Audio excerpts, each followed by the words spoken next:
Crispy and crunchy पकोड़े जो कि बाहर से तो क्रिस्पी हो, अंदर से लाइट वेट, नॉन ग्रीसी और ऑयली बिल्कुल भी ना हो, घर पर किस तरह से तैयार किए जा सकते हैं, आज आपके साथ कुछ टिप्स शेयर करूंगी। बिस्मिल्लाहिर्रहमानिर्रहीम। अस्सलाम वालेकुम फ्रेंड्स, कैसे हैं आप सब लोग? उम्मीद करती हूँ आप सब लोग भी खैरियत से होंगे।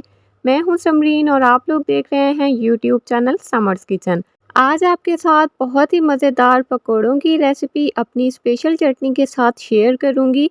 पकोड़ों को नॉन ग्रीसी किस तरह से फ्राई किया जा सकता है, इसके लिए कुछ टिप्स शेयर करूंगी। तो चलें बिना टाइम को वेस्ट किए मज़ेदार सी रेसिपी बनाना स्टार्ट करते हैं।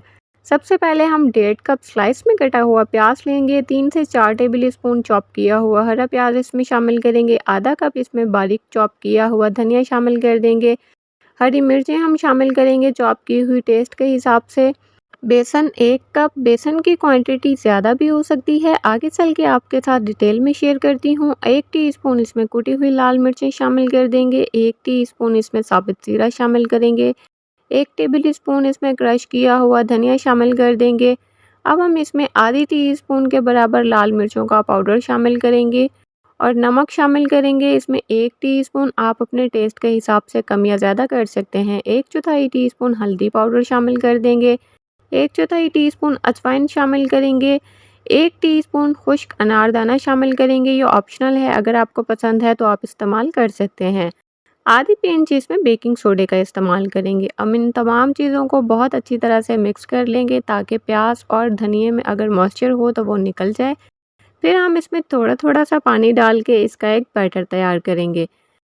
कभी कभी बेसन पानी कम लेता है और कभी कभी बेसन पानी ज़्यादा लेता है, तो आपने पानी इसमें थोड़ा थोड़ा करके शामिल करना है। आपको मैं इसका टेक्सचर बताती हूँ कि आपने पकोड़ों का बैटर जो है वो किस तरह से तैयार करना है।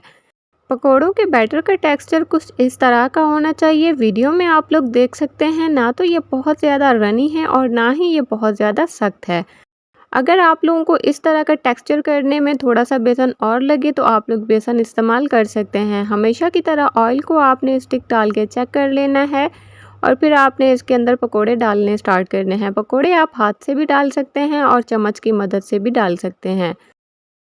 मैंने यहाँ पर बड़े पैन का इस्तेमाल किया है, इसमें पकोड़े भी ज़्यादा जाएंगे। अगर आप लोग छोटे पैन का इस्तेमाल कर रहे हैं तो आपने पकोड़ों को medium to medium low heat पर फ्राई करना है। मैं इन्हें मीडियम हीट पर फ्राई कर रही हूँ। आपने पकोड़ों को डालने के बाद तब तक हिलाना नहीं है जब तक इनका कच्चापन ख़त्म ना हो जाए। जब आपको लगे कि बेसन का कच्चापन ख़त्म हो गया है और ये थोड़े से क्रिस्पी होना स्टार्ट हो गए हैं तो आपने इन्हें हिलाना स्टार्ट करना है।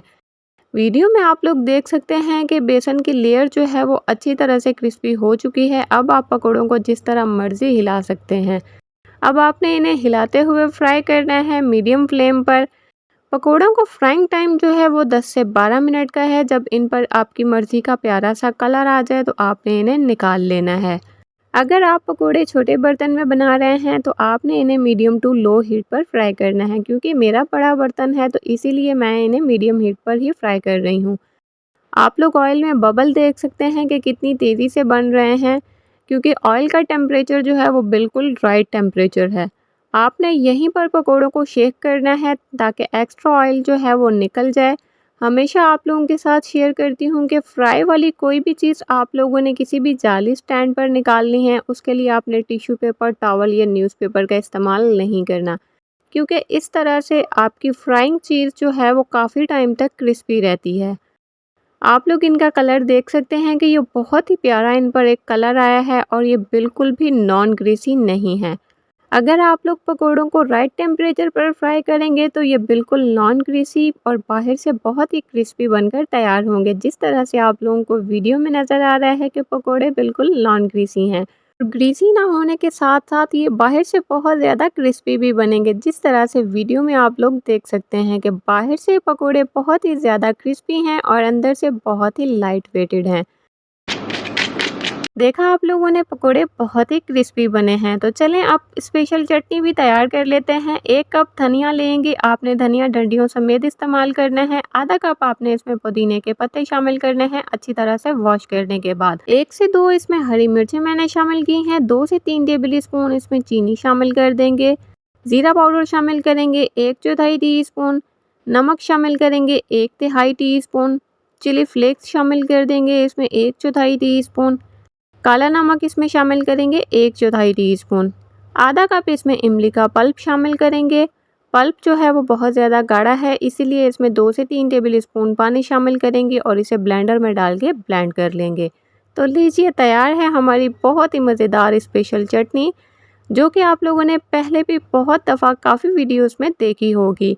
ये खट्टी मीठी सी चटनी बहुत ही मज़ेदार है, इसमें मीठा आप लोग कम या ज़्यादा कर सकते हैं। आप ये चटनी पकोड़ों के साथ बना के सर्व करें तो पकोड़ों का मज़ा भी दोबाला हो जाएगा। आप ये चटनी किसी भी किस्म के बारबेक्यू के साथ भी सर्व कर सकते हैं, क्योंकि ये मेरी बहुत ही स्पेशल और बहुत ही मज़ेदार चटनी है। अगर पकोड़े आप लोगों के भी फेवरेट हैं मेरी तरह, तो आप लोगों ने मेरी इस फेवरेट रेसिपी को एक दफ़ा मेरे कहने पर ट्राई ज़रूर करना है। साथ में ये चटनी बना लें तो मज़ा दोबाला हो जाएगा। आप लोग भी अगर लाइट वेटेड क्रिस्पी क्रंची पकोड़े बनाना चाहते हैं तो आप लोगों ने मेरी टिप्स एंड ट्रिक्स को ज़रूर फॉलो करना है। आप लोग अगर चैनल पर न्यू हैं तो जल्दी से चैनल को सब्सक्राइब कर लें, बेल आइकन को प्रेस करना बिल्कुल मत भूलिएगा, ताकि इस तरह की आने वाली मज़े मज़े की रेसिपीज़ आप लोग मिस ना कर सकें। बारिश का मौसम हो और पकोड़े ना बने किसी भी घर में, ऐसा तो हो ही नहीं सकता। तो आप लोगों ने इस मज़ेदार सी रेसिपी को ट्राई ज़रूर करना है। इंशाल्लाह आप सबको बहुत ज़्यादा पसंद आएगी। रेसिपी पसंद आई हो तो ज़्यादा से ज़्यादा लाइक करके शेयर कर दीजिएगा फ्रेंड्स में और फैमिलीज़ में। सो फ्रेंड्स, मिलते हैं एक न्यू वीडियो में, तब तक के लिए अपना बहुत सारा ख्याल रखिएगा, दुआओं में मुझे याद रखिएगा। अल्लाह हाफिज़।